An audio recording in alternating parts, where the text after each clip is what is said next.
Hello दोस्तों, नमस्कार। स्वागत है आपका मेरे चैनल पर। दोस्तों, आज हम पढ़ेंगे भारतीय संविधान।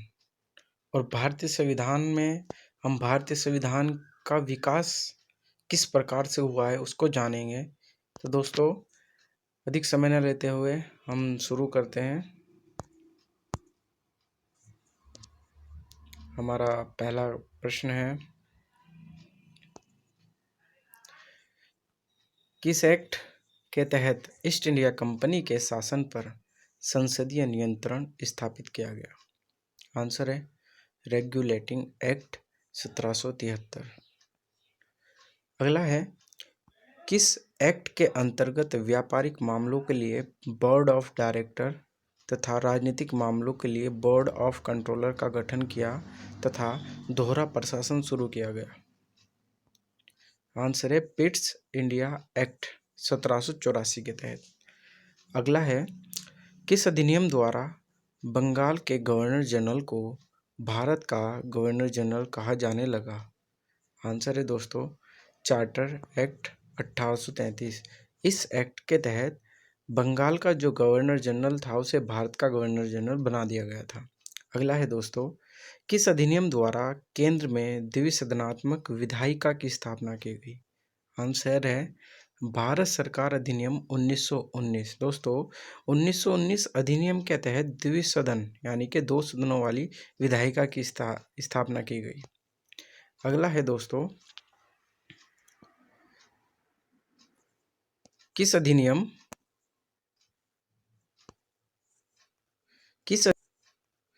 अधिनियम द्वारा भारत में आंशिक रूप से संसदीय व्यवस्था की शुरुआत की? दोस्तों, आंसर है भारत सरकार अधिनियम 1892। 1892 अधिनियम के तहत भारत में आंशिक रूप से संसदीय व्यवस्था की स्थापना हुई थी, संसद की स्थापना हुई थी।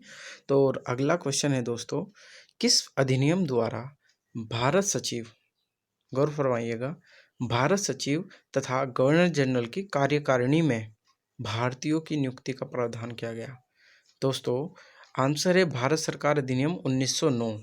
ठीक है दोस्तों, 1909 अधिनियम के तहत भारत सचिव एक पद होता था और गवर्नर जनरल की एक कार्यकारिणी अर्थात सभा होती थी, उसके अंदर भारतीयों को रखा गया, भारतीयों की नियुक्ति की गई। अगला है दोस्तों, किस अधिनियम को मॉन्टेग्यू चेम्सफोर्ड सुधार भी कहा जाता है? दोस्तों, आंसर है भारत सरकार अधिनियम 1919। भारत सरकार अधिनियम 1919 को मॉन्टेग्यू चेम्सफोर्ड सुधार कहा जाता है।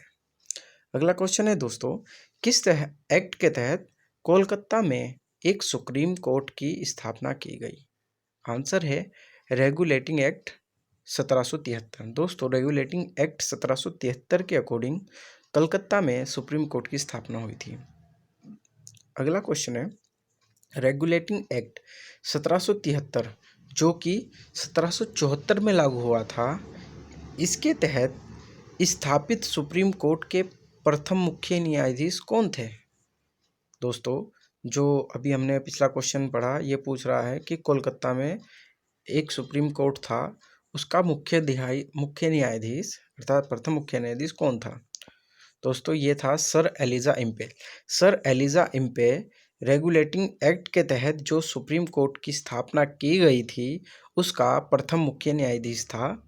ठीक है दोस्तों, अगला क्वेश्चन है, किस अधिनियम द्वारा भारत में ईस्ट इंडिया कंपनी का शासन समाप्त कर उसे ब्रिटिश सम्राट अर्थात क्राउन के अधीन कर दिया गया, जिससे भारतीय मामलों पर ब्रिटिश संसद का सीधा नियंत्रण स्थापित हो गया? तो दोस्तों, इसका आंसर है चार्टर एक्ट 1558।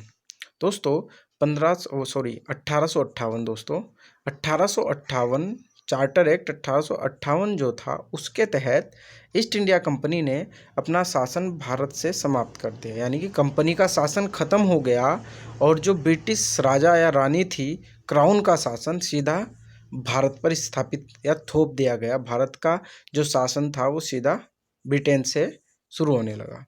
अगला क्वेश्चन है दोस्तों, किस अधिनियम द्वारा भारत में संघीय न्यायालय की स्थापना का प्रावधान किया गया है? दोस्तों, इसका आंसर है भारत सरकार अधिनियम 1935। ठीक है दोस्तों, इसका जो आंसर है भारत सरकार अधिनियम 1935। भारत सरकार अधिनियम 1935 जो था, उसके अंतर्गत संघीय न्यायालय अर्थात केंद्रीय न्यायालय की अर्थात सेंटर जो सुप्रीम कोर्ट होता है उसकी स्थापना का प्रावधान किया गया दोस्तों। अगला क्वेश्चन है, किस अधिनियम द्वारा गवर्नर जनरल को पहली बार अध्यादेश जारी करने की शक्ति प्रदान की गई? दोस्तों आंसर है भारत सरकार अधिनियम 1861 के तहत गवर्नर जनरल को पहली बार अध्यादेश जारी करने की शक्ति मिली 1861 के तहत।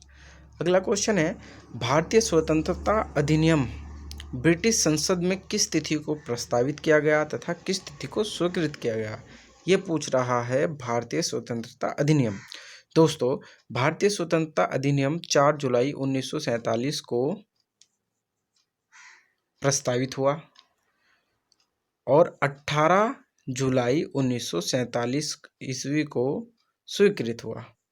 प्रस्तावित कब हुआ? 4 जुलाई 1947 को भारतीय स्वतंत्रता अधिनियम प्रस्तावित हुआ और भारतीय स्वतंत्रता अधिनियम 18 जुलाई 1947 को स्वीकृत हुआ।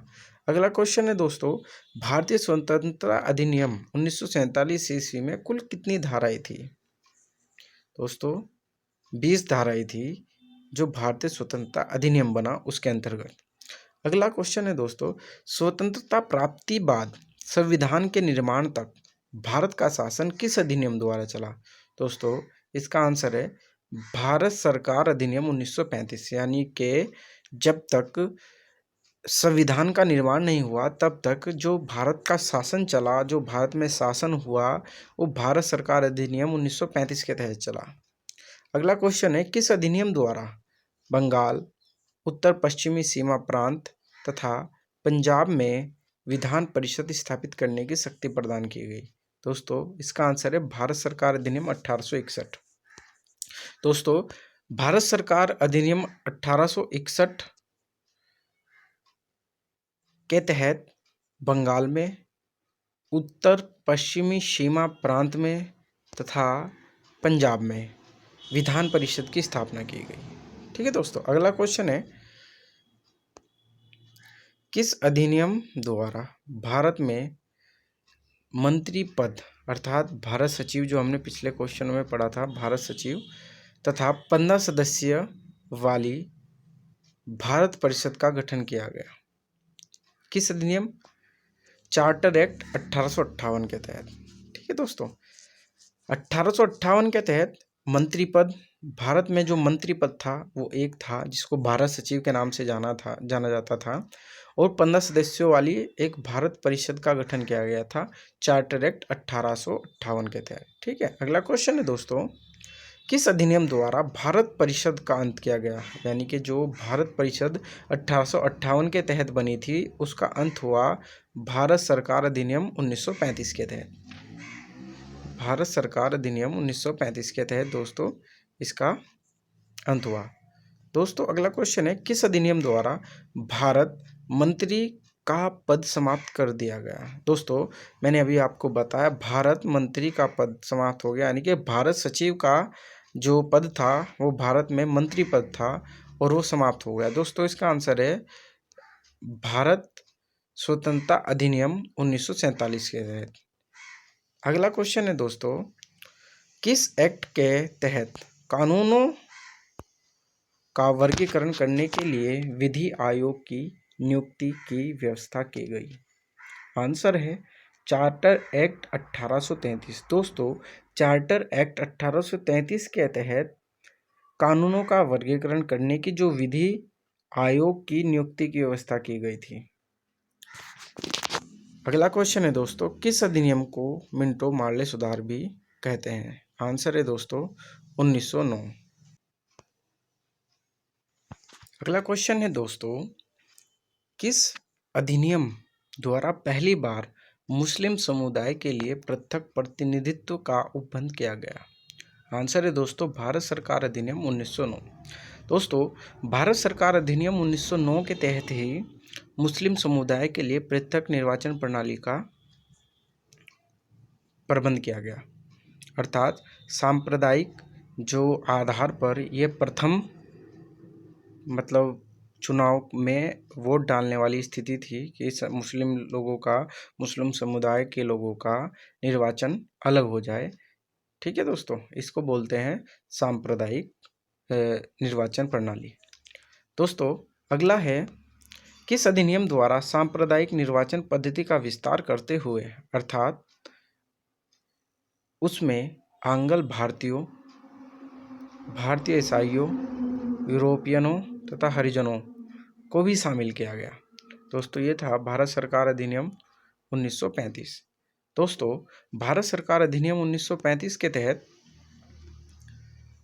सांप्रदायिक निर्वाचन प्रणाली पद्धति थी जो उसका विस्तार करते हुए, यानी कि स्टार्ट कब हुई थी, 1909 में मुस्लिम समुदाय का पृथक प्रतिनिधित्व करने के लिए। उसके बाद सांप्रदायिक निर्वाचन पद्धति का विस्तार किया गया। इसमें आंग्ल भारतीय, भारतीय ईसाइयों तथा यूरोपियनों, हरिजनों को शामिल किया गया था।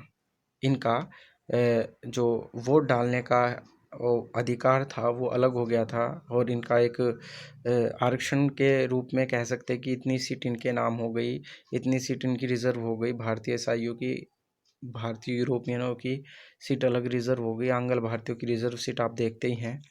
दोस्तों अगला क्वेश्चन है, किस एक्ट के तहत बंगाल के गवर्नर को तीनों प्रेसिडेंसियों कलकत्ता, बम्बई तथा मद्रास का प्रमुख बनाकर उसका नाम गवर्नर जनरल कर दिया गया? दोस्तों इसका आंसर है रेगुलेटिंग एक्ट 1773।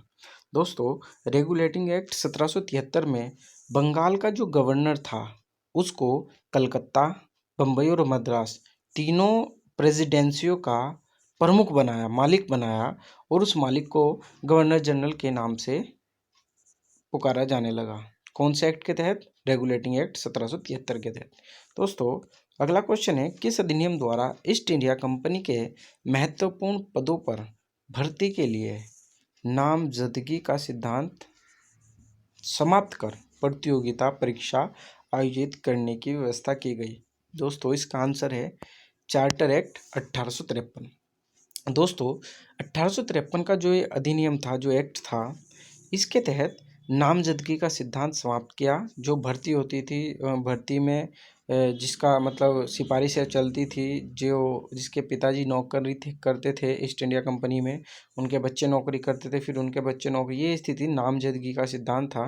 दोस्तों इसको समाप्त करके वह जो एग्ज़ाम कराया जाने लगा, प्रतियोगिता परीक्षा का आयोजन कराया जाने लगा दोस्तों, चार्टर एक्ट 1853 के तहत। अगला क्वेश्चन है दोस्तों, किस अधिनियम द्वारा विभागीय प्रणाली प्रारंभ हुई? दोस्तों आंसर है 1861 भारत सरकार अधिनियम। ठीक है दोस्तों, अगला क्वेश्चन है, इस अधिनियम द्वारा केंद्रीय तथा प्रांतीय विधान परिषदों को पहली बार बजट पर वाद विवाद करने, सार्वजनिक हित के विषयों पर प्रश्न पूछने का अधिकार मिला, पर मत देने का अधिकार नहीं मिला? दोस्तों इसका आंसर है भारत सरकार अधिनियम 1892। दोस्तों भारत सरकार अधिनियम 1892 के तहत केंद्रीय तथा प्रांतीय जो विधान परिषदें थी, उनमें पहली बार हम बजट पर वाद विवाद कर सकते थे, इसका अधिकार मिला। दूसरा था सार्वजनिक हितों पर, उसके विषय पर हम अपने प्रश्नों को पूछ सकते थे, पर उन पर वोट नहीं कर सकते थे। ठीक है दोस्तों, किसके तहत? 1892 के। अगला क्वेश्चन है दोस्तों, किस अधिनियम द्वारा विधान परिषदों को बजट पर व सार्वजनिक हित संबंधी प्रस्ताव पेश करने व किसी विषय पर पूरक प्रश्नों को पूछने का अधिकार दिया गया? दोस्तों इसका आंसर है भारत सरकार अधिनियम 1909। दोस्तों भारत सरकार अधिनियम 1909 के तहत विधान परिषदों में जो बजट प्रस्तुत किया जाता था, उस बजट पर तथा सार्वजनिक हितों से संबंधित प्रस्ताव पेश करने की अनुमति दी गई तथा किसी भी विषय पर पूरक प्रश्न पूछने का अधिकार दिया गया। किस अधिनियम में दोस्तों? भारत सरकार अधिनियम 1909 में। अगला क्वेश्चन है, किस अधिनियम द्वारा भारत में एक महालेखा परीक्षक की नियुक्ति की गई? नियुक्ति का अधिकार भारत सचिव को दिया गया। ठीक है दोस्तों, किसके तहत? यह भारत सरकार अधिनियम 1919। दोस्तों भारत सरकार अधिनियम 1919 के तहत भारत में एक महालेखा परीक्षक की नियुक्ति का अधिकार भारत सचिव को दिया गया। अर्थात 1919 में ये कह दिया गया कि महालेखा परीक्षक की नियुक्ति भारत सचिव अर्थात भारत के अंदर जो मंत्री पद था भारत सचिव, ये अधिकार उसको दिया गया। अगला क्वेश्चन है दोस्तों, किस एक्ट के तहत ईस्ट इंडिया कंपनी के भारत के साथ व्यापार करने के एकाधिकार को समाप्त कर कुछ सीमाओं के अधीन सभी ब्रिटिश नागरिकों को भारत के साथ व्यापार करने का अधिकार दे दिया गया? आंसर है दोस्तों चार्टर एक्ट 1813। दोस्तों चार्टर एक्ट 1813 के तहत ईस्ट इंडिया कंपनी ने भारत के साथ अपना व्यापार समाप्त कर दिया और कुछ सीमाओं के अधीन जो ब्रिटिश के सब नागरिक थे, जो प्रत्येक नागरिक था ब्रिटिश का, कोई भी व्यक्ति भारत के साथ व्यापार कर सकता था, उसका अधिकार दे दिया। ये किस एक्ट में दिया दोस्तों? चार्टर एक्ट 1813 में। ठीक है, अगला क्वेश्चन है, किस एक्ट के अंतर्गत ईस्ट इंडिया कंपनी के व्यापारिक अधिकारों को पूर्णतः समाप्त कर दिया गया तथा उसका कार्य ब्रिटिश सरकार की ओर से मात्र भारत का शासन करना रह गया? दोस्तों आंसर है चार्टर एक्ट 1833। दोस्तों चार्टर एक्ट 1813 जो अभी हमने पिछले प्रश्न में पढ़ा, 1813 के तहत ईस्ट इंडिया कंपनी ने भारत के साथ व्यापार का जो एकाधिकार था, जो सिर्फ वही कर सकती थी, वो समाप्त कर दिया। लेकिन कुछ मायनों में, जैसे चाय की खेती में और मसालों के व्यापार में, ये एकाधिकार सिर्फ अब भी अंग्रेजों के पास था, ईस्ट इंडिया कंपनी के पास था, जो कि पूर्ण रूप से समाप्त किया चार्टर एक्ट 1833 के तहत। अगला क्वेश्चन है दोस्तों,